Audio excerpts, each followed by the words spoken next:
I say adequate, and I always think of my dad, who, when he's asked, says, "How are you?" He says, "Surviving, surviving." It's like, I'm like, Dad, you just keep doing that.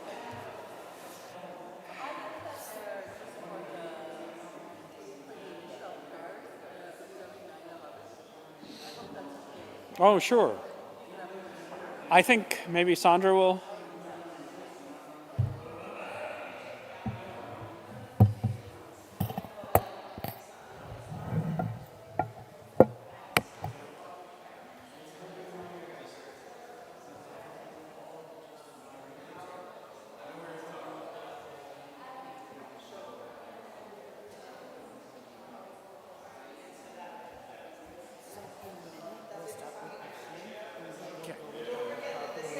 Yep.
Good afternoon, everyone.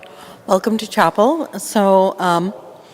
Before we get to Dr. Thatamanil, we're just going to start with some reflections and prayers observing the 23rd anniversary of 9/11.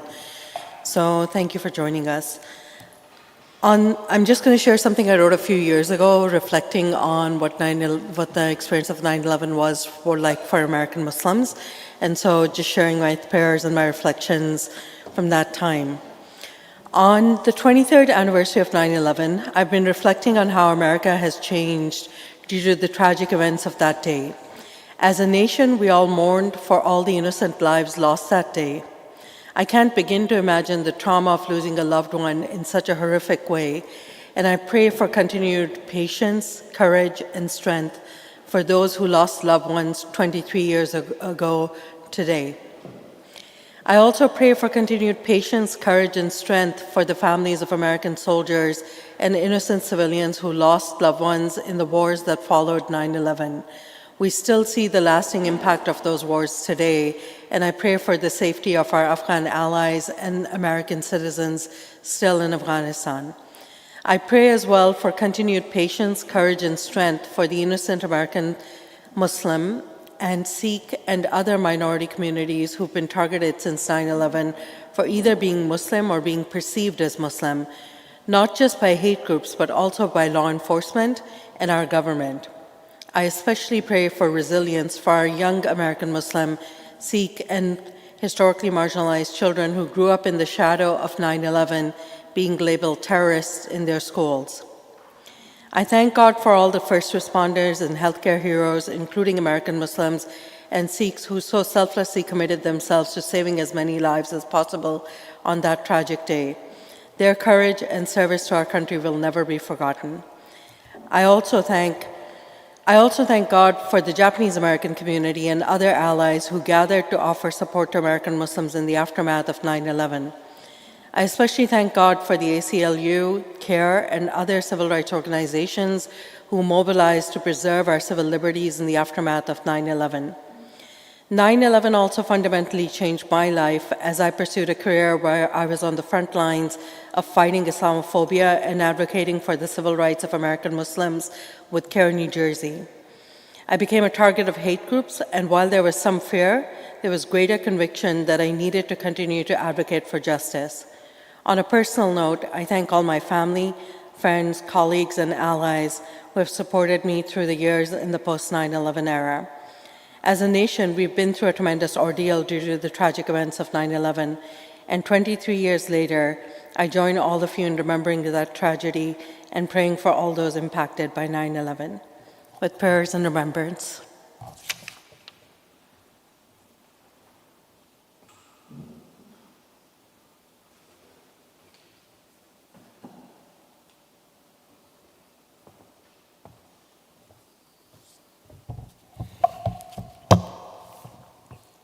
I just want to pause for a second.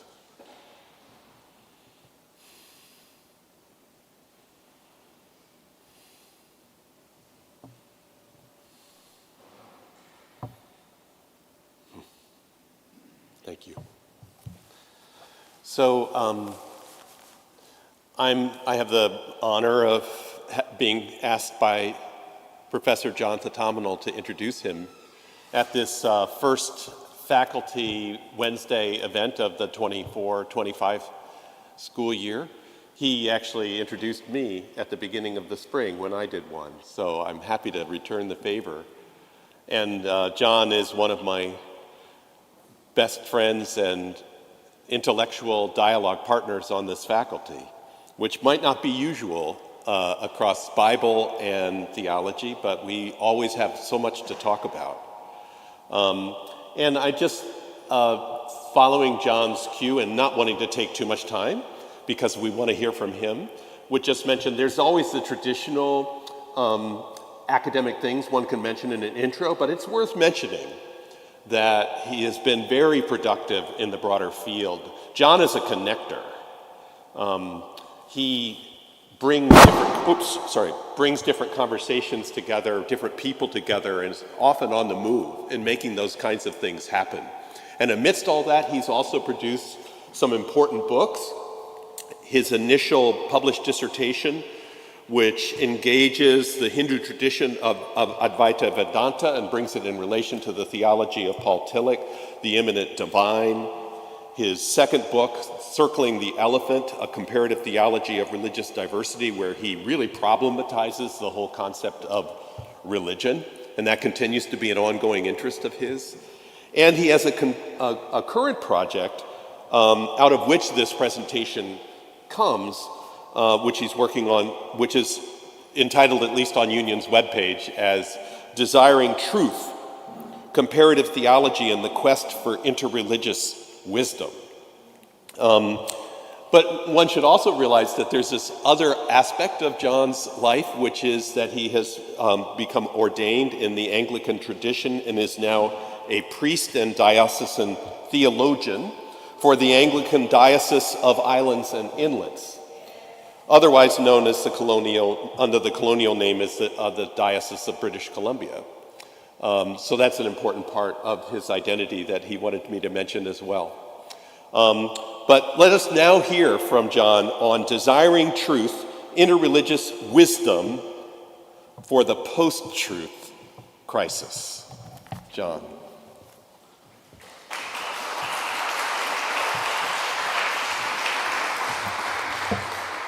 Thank you, and that is likely to be the better title for the book.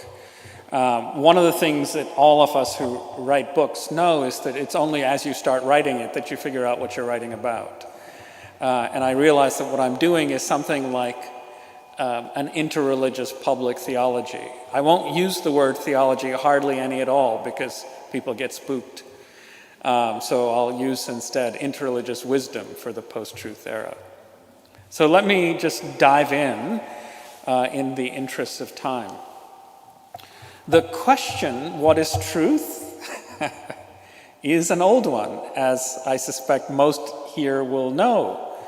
Pilate poses it as he stands unaware before the one whom Christians confess to be the truth. Pilate does not care to know the answer.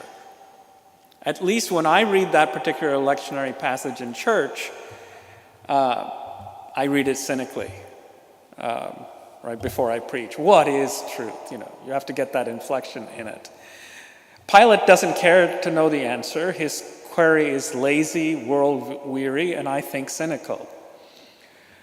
And I think that's because with great power comes the illusion that the facts are what you say they are. so Pilate seems to believe. You might remember in the Bush administration, I forget which particular person said, you folks, to a journalist, you folks live in the reality-based community. You study, but by the time you finish this particular study, we'll have changed the facts, and you'll study those too, right? So I think Pilate belongs in the company of those who believe that they can dictate what the facts are. So when he's asking the question, what is truth, I don't think he means to ask the question genuinely. Which is to say that how one asks the question of truth says a very great deal already. Is the question asked with powerful yearning, driven by a desire to know, or is it a cynical throwaway? Those who ask with genuine longing are not far from what they seek. By contrast, those who believe the truth is but fodder for the gullible have turned away from the one thing necessary. Truth and love of truth are not two things, because truth and love are one.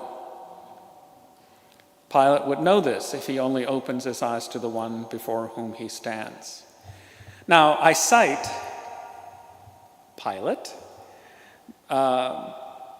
because I don't think that the post-truth predicament is new. I don't think it's something that snuck upon us in 2016. If Pilate is already asking the question cynically, maybe it's not a new problem. Perhaps it is a perennial problem in a novel configuration. That those in power have always had, at best, a tangential relationship to the truth is not news. In the 20th century, this reality was spelled out urgently by both George Orwell and Hannah Arendt, arguably the last century's most ardent defenders of truth.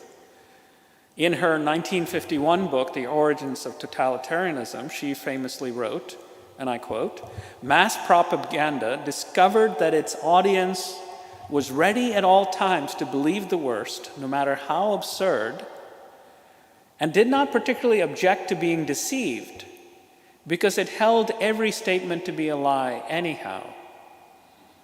The totalitarian mass leaders based their propaganda on the correct psychological assumption that under such conditions one could make people believe the most fantastic statements one day and trust that if the next day they were given irrefutable proof of their falsehood, they would take refuge in cynicism. Instead of deserting the leaders who had lied to them, they would protest that they had known all along that the statement was a lie and would admire the leaders for their superior tactical cleverness." Close quote. Sound familiar? The resonance with our time is uncanny. You can fact check these folks, and it might not make any difference at all, at least on Arendt's analysis. They're eating dogs. They're eating dogs. Arendt's words should equip us to register that our post-truth predicament is not novel. You know that Merriam-Webster made post-truth the 2016 word of the year. And the fact that that entered our vocabulary points to the pervasive sense that truth no longer matters, nor can it be secured. What feels true matters more than what is true. That's at least the way the dictionary definition defines post-truth. So surely our time has some novel features with alternative facts and fake news, but I think we do ourselves a disservice if we presume that our era's prevarications put us in new territory. The gravity of our post-truth predicament, though, is serious, and the problems it poses for democratic life were articulated with great clarity in Jeffrey Goldberg's post-presidency interview with Barack Obama, published in November 2020 in The Atlantic. Here's how Obama put it. This is a long quote, but I think it's important to hear Obama. If we do not, quote, "If we do not have the capacity to distinguish what's true from what's false, then by definition the marketplace of ideas doesn't work. And by definition, our democracy doesn't work. We are entering into an epistemological crisis.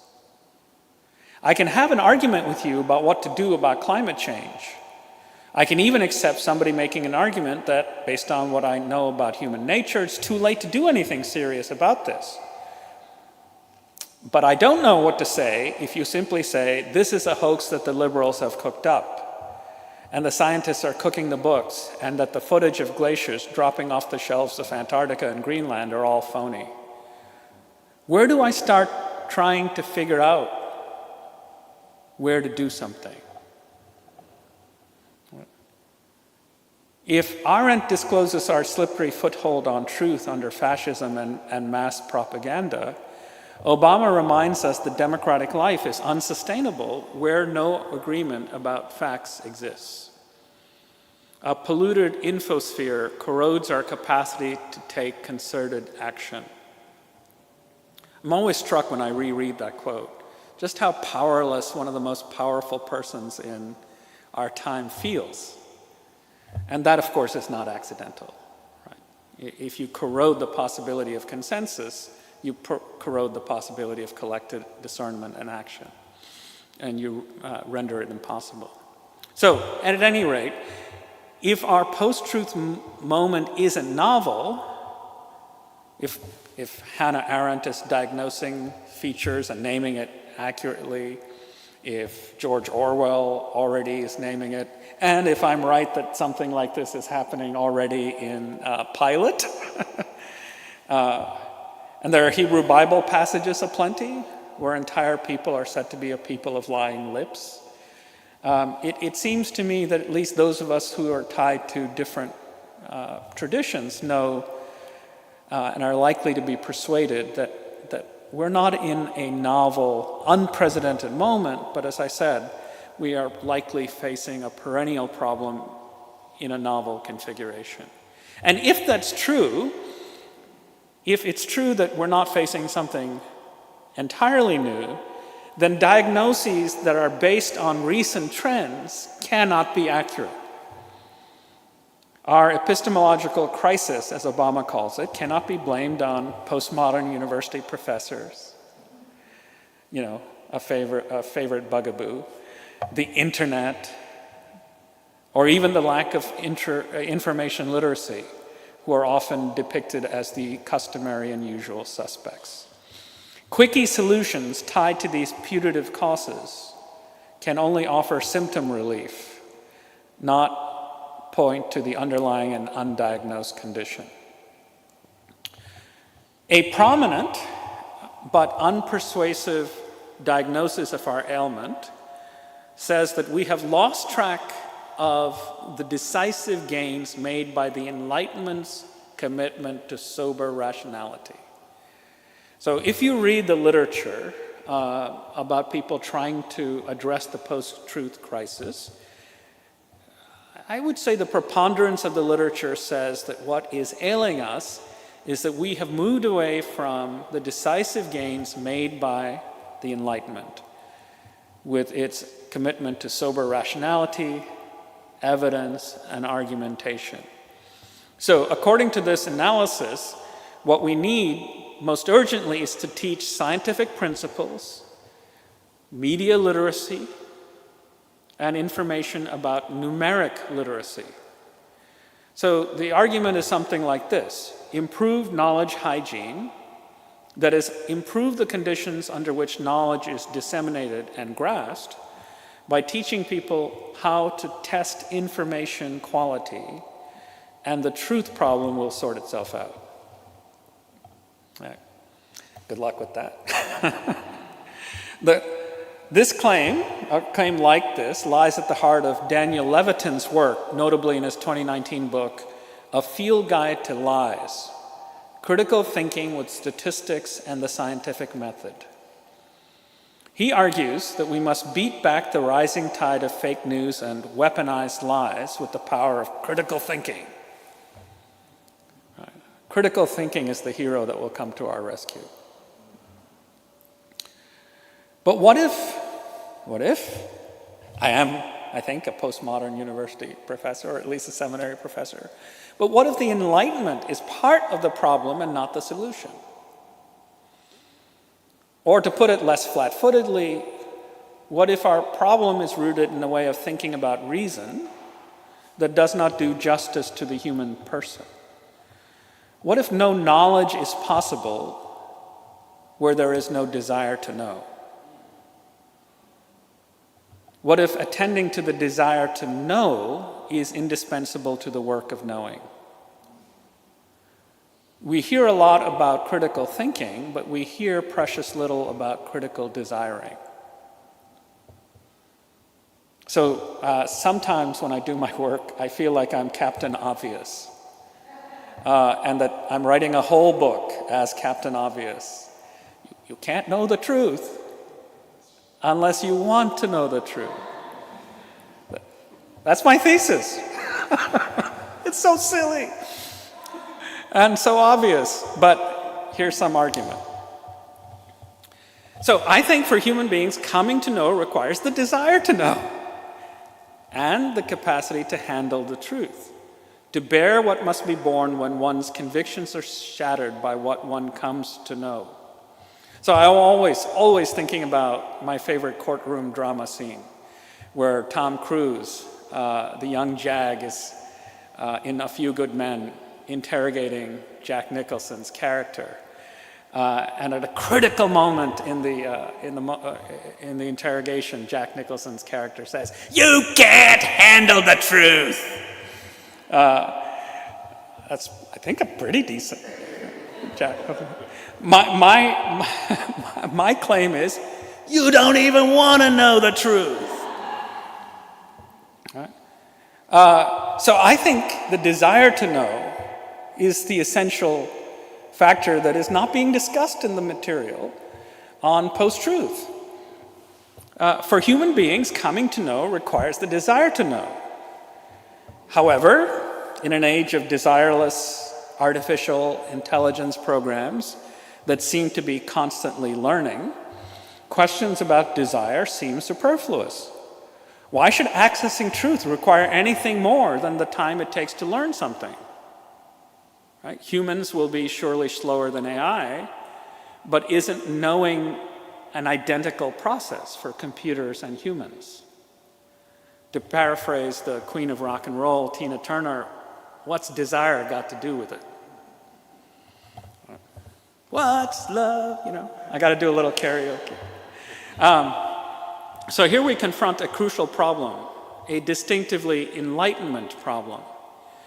We traffic in a philosophical anthropology that ignores the fact that human beings are desire-driven, organic creatures, not computational processes housed in carbon, rather than silicon-based circuitry. For human beings, coming to know requires the desire to know and the capacity to handle the truth. The insistence on the intimacy between desiring and knowing finds no place in standard Enlightenment accounts. Now, there are minority notes within the Enlightenment tradition, Hume, for example. But at least as we talk about the Enlightenment, we typically seem to say things like, desire is either indifferent or inimical to knowing. Attending to desire, at best, distracts from the work of knowing. Desire is a matter of the body.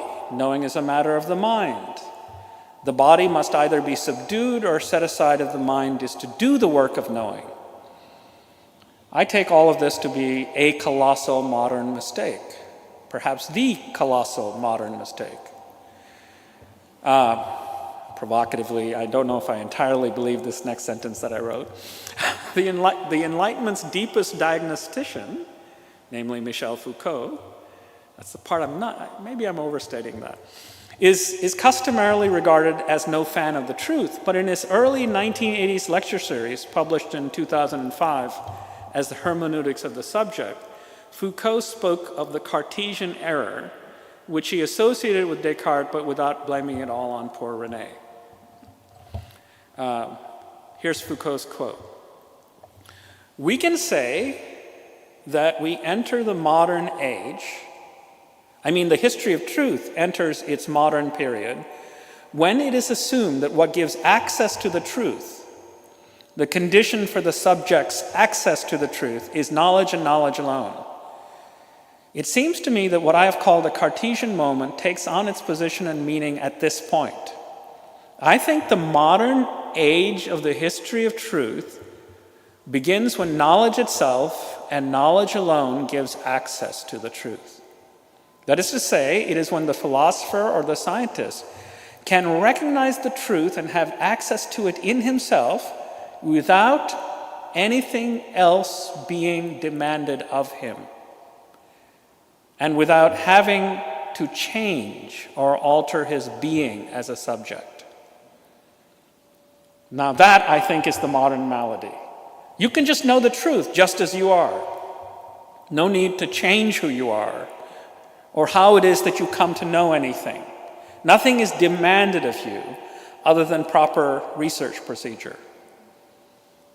But what is the alternative? If that is the peculiarly modern posture, what is Foucault saying about everything else that came before?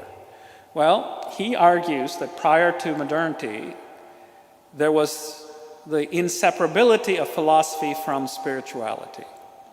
You had to do things in order to come to know the truth.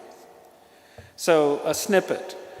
We will call philosophy the form of thought that asks what it is that enables the subject to have access to the truth. If we call this philosophy, then I think we would call spirituality, listen to this, the search, practice, and experience through which the subject carries out the necessary transformations on himself in order to have access to the truth. We call spirituality then the set of these researches, practices, and experiences, which may be purifications, ascetic exercises, renunciations, conversions of looking, modifications of existence, which are not for knowledge, but for the subject's very being, the price to be paid for access to the truth. That's one of my favorite quotations in all of the Foucault's corpus. You got to pay a price to know the truth. Now, of course, for Hindus and Buddhists, this is not news. We simply take this for granted. If Foucault was the foremost diagnostician of contemporary epistemic pathologies, I think the remedy in part will come from Hindu and Buddhist traditions. The colossal error of severing knowing from desiring, of severing philosophy from spirituality. That error, I think, is absent in Buddhist and Hindu traditions. These traditions have no question of right knowing apart from right desiring. Simply not the case.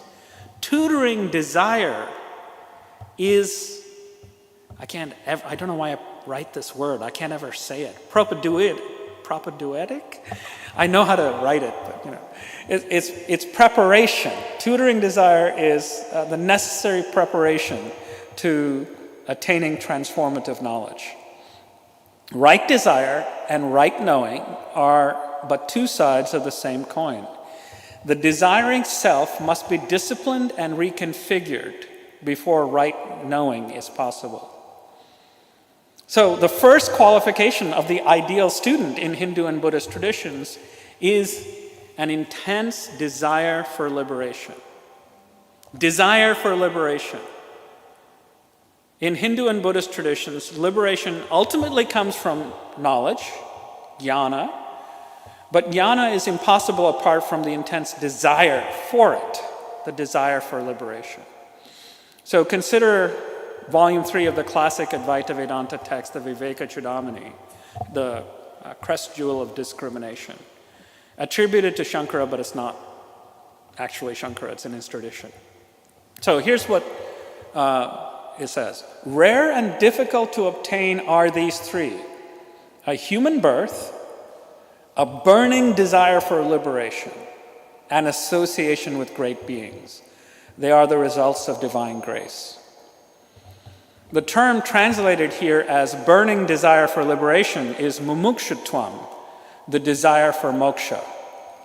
To be selected as a properly qualified Advaita student, the aspirant must have spent years, in fact the tradition assumes uncountable past lifetimes, in disciplined spiritual seeking. Through this process, superficial desires for transient goods are overcome, surrendered and replaced by the only authentic desire for an eternal good, namely liberation. I'm going to skip a little bit about what's meant by liberation. But basically there are two meanings. One is, of course, the standard meaning of escaping from the cycle of reincarnation. But the deeper meaning is recognizing your true nature, right? Which is that you are the ultimate reality. You are Brahman. So liberation is a matter of coming to accomplish the accomplished, recognizing what it is that you already are within the Advaita tradition. So why isn't everyone immediately transformed and awakened when they hear one of the Upanishad's great utterances, the Mahavakya, such as, that thou art, Sarah, you are Brahman? Why doesn't knowledge alone do the trick? Borrowing Foucault's terminology, to ask this question is to be in the grip of modernity's mistake, the error of severing philosophy from spirituality. Apart from the work of spirituality as defined by Foucault, the work of transforming the desiring self, the great utterances function merely as information, not as transformation.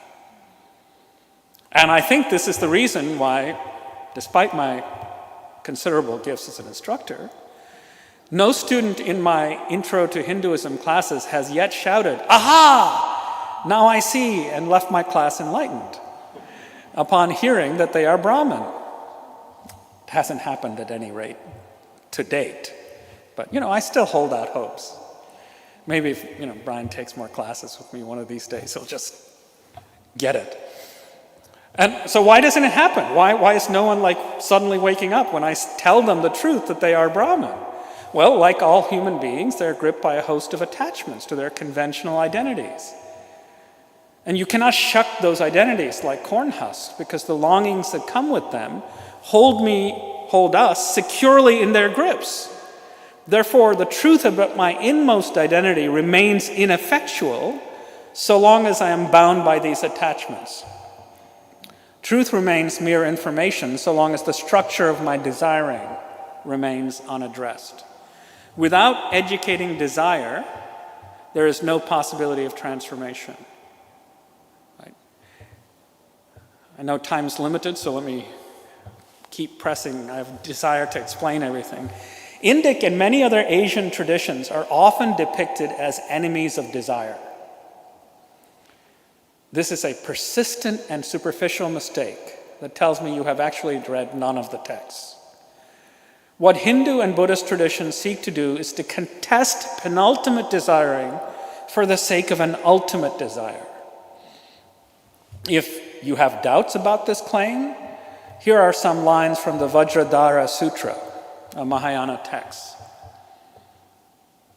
Listen to this. It is my resolution to save all sentient beings. I must set all beings free.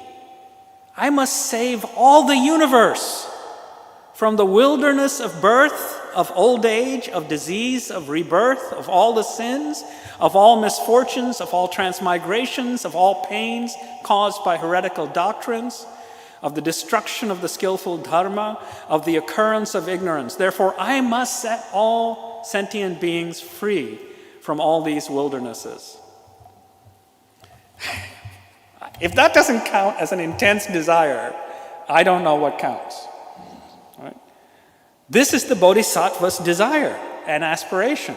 To have this desire is to have bodhicitta, which is translated usually the awakening mind. But that doesn't quite capture it, because bodhicitta is also aspiring heart, right? It is an intense desire for the liberation of all sentient beings. So, in the final analysis, this all-encompassing desire for the good of all beings is itself the mind that comes to know that there is no real separation whatsoever between self and other. This knowledge of our inseparability from each other and from all beings and our compassion for them are but two aspects of the self-same reality. In this tradition, desiring and knowing cannot be separated. Right? That's why all of these traditions insist that there is not only no possibility of arriving at truth apart from the rectification of desire, but that in some profound sense, our desires themselves can be either true or false. Right? You can have false desire or you can have true desire. For most of us within the Enlightenment paradigm, the word true desire sounds like a category mistake. Hey, desires are what they are. They can't be true or false. So there doesn't have to be any pedagogy of desire. Right? There's no tutoring of desire needed. But in these traditions, that is precisely what is needed. Loving kindness, maitri, and compassion, karuna, are not just ethically commendable, they're not just good, but they are true. Right? So feelings can have truth value,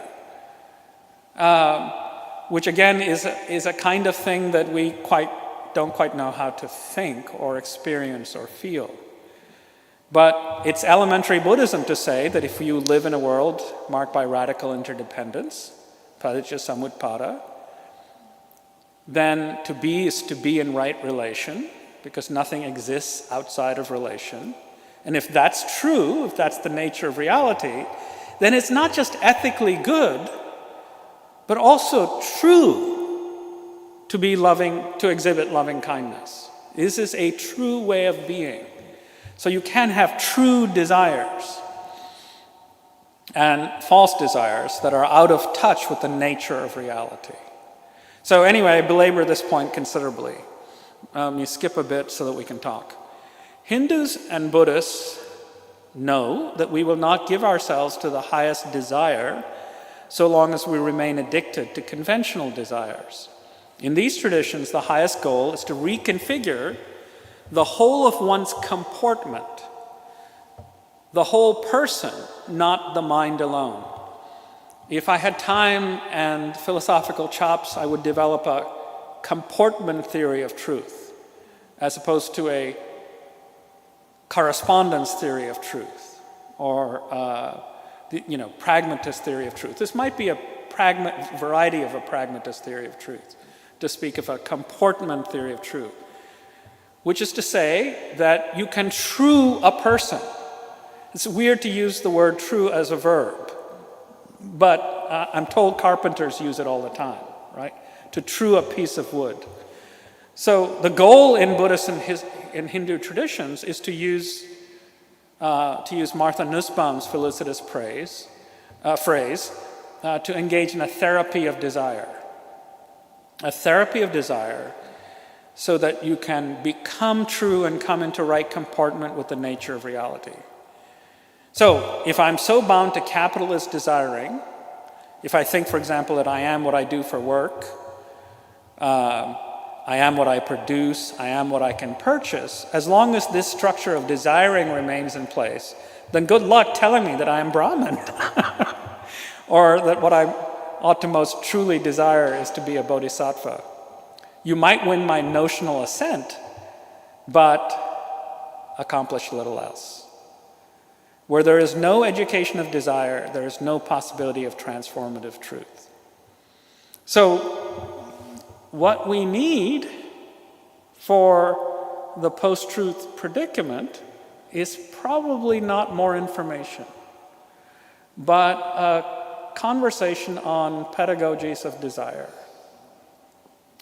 What form that will take, that's hard to guess, but my best analysis is that the most successful experiments in tutoring desire at scale, sorry to use that business term, are the nonviolence movements, right? Because only in the nonviolent movements were folks like Gandhi and King trying to true desire. transform desire at scale through the mobilizing of transforming the whole person by engaging in what I would call a comportment theory of truth. And maintaining an argument that love and truth are actually two sides of the same coin. So something like that is what we need. And until we learn this lesson, we're going to do politics badly. We're going to do our thinking badly. And we're, Nussbaum is probably among the best people right now to make case that we need pedagogies of desire. Like, you need to take the politics of emotion seriously and work on transforming emotion through the transformation of desire. That's the task. It's not recovering the Enlightenment's bifurcation between desiring and knowing. That only grounds us back into the problem that we already are. That's my argument.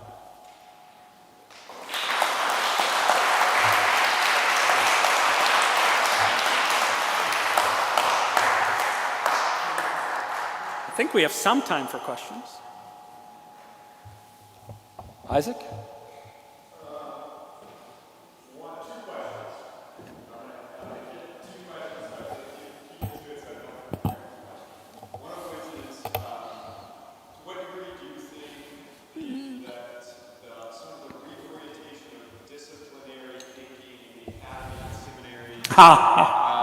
Across the last 50 years, whatever, has responsibility for this, and I'm thinking of a couple of examples, one of which is the split continental philosophy and analytic philosophy departments, and it seems that many philosophy departments across this country in higher ed have given up on capital T truth as their domain, right? So a kind of epistemological pessimism about that, right? Turning to analytic philosophy. That's oversimplified. More close to home, is this not also reflected in the constructive theological turn, which in part I understand is which in part I understand is a more epistemologically humble approach to saying we maybe systematic theologians or theology as has always been done is too optimistic about pinning down the truth. So that the question one is this disciplinary reorientation and its responsibility. The second is do you see parallels to the move, the corrective in ethics of virtue ethics, right? As the idea of not asking the question what is right or wrong, asking the question more primarily, what kind of people do we want to be? So those two. Yeah. I'll let the ethicists in the room deal with the virtue ethics question, but I'll try to say something about that. First, my particular trajectory of constructive theology flows out of Ed Farley. And the work that Farley did on trying to argue that we might need to recover theology's original desire, which was the desire for sapientia, right, for wisdom. And he gives this genealogy of how sapientia led to scientia in the medieval university, but even then scientia was more robust than science is today. And that the bifurcation of monastic learning and university learning, lots, big complicated story. But that theology's primary genre used to be the desire for wisdom by moving into intimacy with the divine. That's still the genre of theology for Hindus and Buddhists, right? We're going to have a problem in what I do call comparative theology if theology for us means a university discipline and theology for Buddhists and Hindus remains the quest for wisdom. That's like for us here at seminary, at this seminary in particular. Because when a Buddhist says something like theology, they might not mean the same thing as what a theologian typically means when a modern theologian says theology. Right? So I think we're having to wrestle this out here at Union. And so I think this is an exciting space because I think we're going to have to learn from the Hindus and Buddhists about this. And on the philosophical front, this is precisely, of course, what the entire philosophy as a way of life trajectory from Pierre Hadot does, right? Hadot says this is what philosophy used to be. So he's making the same kind of argument in philosophy that I'm just now making, or appealing to Ed Farley, making in theology. The virtue ethics tradition, I think, in principle remains on target and in keeping with much of what I'm saying. Only the folks who argue that particular line seem wedded to certain kinds of singularities. Like, we know what the virtues are, we know who best analyzed it, we know it's all Aristotle has received through Aquinas, and there's a singularity of formation discourses there that I find really troubling, because if you don't get onto a particular virtue ethics project, I might be caricaturing, but that's right. But Nussbaum seems to have a certain flexibility on some of this. So, yeah. So I think that, yeah, if you broaden out the conception of virtue, we might be all talking on the same page, including indigeneity. What do we do, right? Yeah, one more question you said? Here. Hi, thank you so much. There's so much stirring from your talk. I am thinking about, well, one, I'm really invested in this building capacity for handling truths. Yeah, I would say that, there's a certain way that actually that capacity was necessarily, those connections to holding truth specifically of suffering and interconnectedness necessarily were just disconnected in order to participate in systems of domination, colonization, capitalism, etc. And so I'm interested in the kind of practical applications of building that capacity. Also really curious about the implications of the article, truth versus the truth. But I guess my real question and curiosity for you now is just about the ways that, actually cultivating that desire for knowledge actually changes the conditions for truth. And the context that I'm thinking about is truth-seeking processes, like truth and reconciliation commissions and those kinds of things where, you hear over and over again that actually just knowing that someone wants to hear the truth about what has happened actually changes the conditions of life. And so I'm curious how that figures into your argument. Yeah. I'm opening doorways and you're walking boldly into them. And I think that's terrific. I think that's a way of cashing out what I said at the very end when I suggested that the whole question of how do you transform desire at scale is a real question, because too often when people apply Buddhist and Hindu traditions, they get very focused on persons and the transformation of persons. And then the rhetoric is often, change the person will change the world. Save the cheerleader, save the world. Sorry, that's an allusion to a very old show that no one watches anymore. I think they see one person recognizing this allusion to a bad TV show. I think there is some truth to the argument that there has to be a sort of person-centered change. But I think that in all the deep liberationist expressions of our tradition, there is a recognition that what were called in Buddhism the poisons or the kleshas or the afflictions, raga, dvesha, and moha, they're not just in the mind stream.